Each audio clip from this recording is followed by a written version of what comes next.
আসসালামু আলাইকুম সবাইকে। তো কি অবস্থা সবার? আশা করি সবাই ভালো আছেন। আলহামদুলিল্লাহ আমিও ভালো আছি আপনাদের দোয়ায়।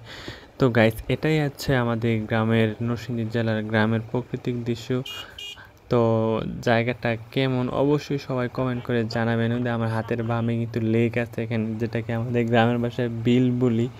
তো গ্রামের মধ্যে কলা বাগানের অভাব নাই। তো নরসিংদী কলার জন্য বিখ্যাত, আমি প্রায় বলে থাকি সব ভিডিওতে।